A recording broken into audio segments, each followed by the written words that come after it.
Now, recording the previous video, I touched upon stop losses, those exit points where we know in a trade that if it was going to go in the direction we wanted it to, then if it goes in the opposite direction, we should get out.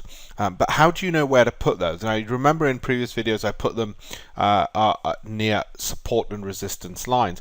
Why are these stop losses, these exit points, points where we know we're wrong, so important? Why can't we just hold on until the price goes in the direction we want? Hold on indefinitely. Well, let me show you an example. Let us look at an imaginary £10,000 balance. It could be $10,000, of course, but let's say it's £10,000 balance. And let us, with that £10,000 balance, assume that when we are wrong and we hit our stop loss, which was near the support or resistance line, and we'll go into more detail of these in future videos, that we lose 1% of our total capital. That means we lose £100 because 1% of 10,000 is 100. Now, imagine you start off with £10,000 and you have a £100 loss. Well, then you're left with £9,900. Let's say you then have another 1% loss, then you lose £99 and you're left with 9,801. Let's say you have another 1% loss on that figure. Yeah? Then you're left with that amount. Let's say you have another 1% loss, so let's say you just keep on having a string of losses. If we get 16 trades wrong in a row, our loss is still less than 20% of our overall capital. Look, we'll be down to 8,515. We have cash to come back another day. Of course, the probability of getting it wrong 16 times in a row it means that we call tails 16 times in a row. If you throw tails 16 times in a row, you're pretty unlucky. So that's unlikely to happen.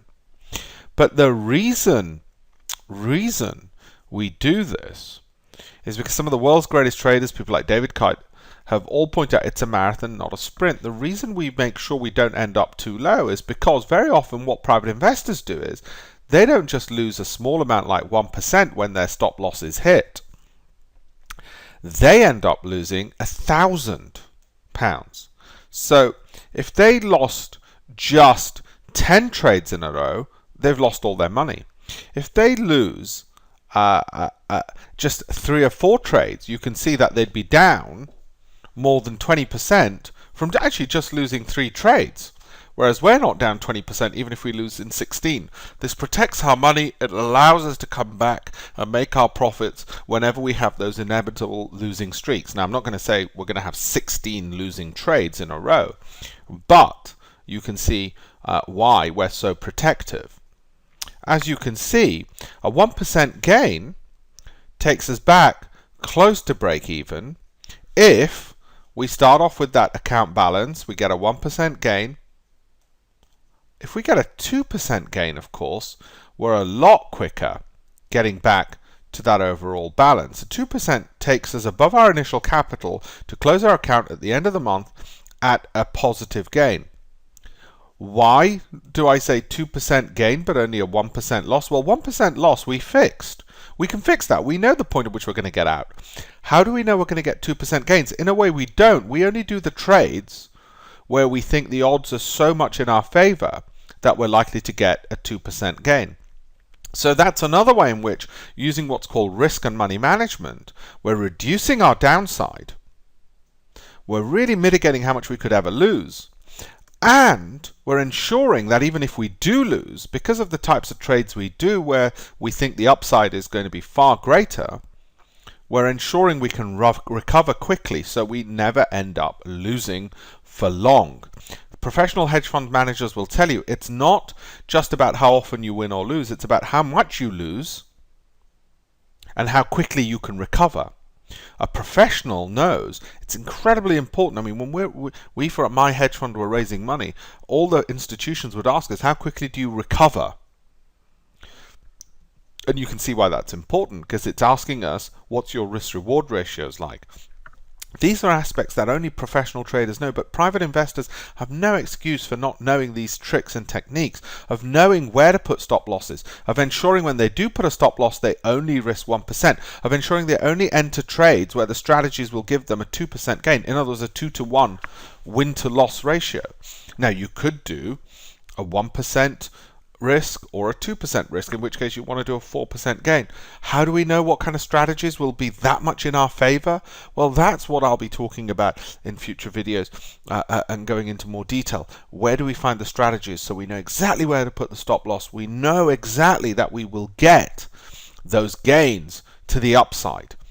That's the benefit of speaking to a professional hedge fund manager as opposed to just authors, broadcasters and talking heads. Professional hedge fund managers know this down to detail, and private investors can copy this. There's nothing special about it. That means that only professionals can do it. Private investors only need to know a few little tricks of the trade, and they too can do all of this and ensure that their downside is limited. They never have big losses. And also that their upside means they recover very quickly. Wouldn't you want that in your trading? Anybody who's ever traded even a little bit knows how quickly you can lose so much money, and then it takes ages to make it back up. We're going to turn that around because you're dealing with professionals here. We're going to make sure it takes ages to lose money, but you can very quickly make it back. That's the beauty. And speaking of little tips and tricks and pieces of information that we traders know, let me show you another chart. Which currencies to trade? This we got from a major brokerage based on 12 million trades they did. And look at this. We looked at every single currency pair, and we looked at the percentage of losing trades and the percentage of winning trades. Wouldn't you like to know that actually 71% of all trades in Australian dollar and New Zealand dollar were winners? Wouldn't it be useful for you to know, for instance, that the majority, but only 58% of trades were winning in euro sterling? So you can pick that actually, Alpesh, I really want to focus on sterling dollar, which is my favorite, by the way, because it's so liquid, it's so popular. 64% were winning trades. But you know what, Alpesh, I really want to pick the 71% Australian dollar, New Zealand dollar. If a lot of people are getting those right, and getting a percentage of winning trades compared to losing, I want to know that stuff, Alpesh. I want to do that. And that's what I'm trying to do with all my videos and my courses, is to give you these inside tips of what we in the industry know very well, but private investors just don't. They just don't know.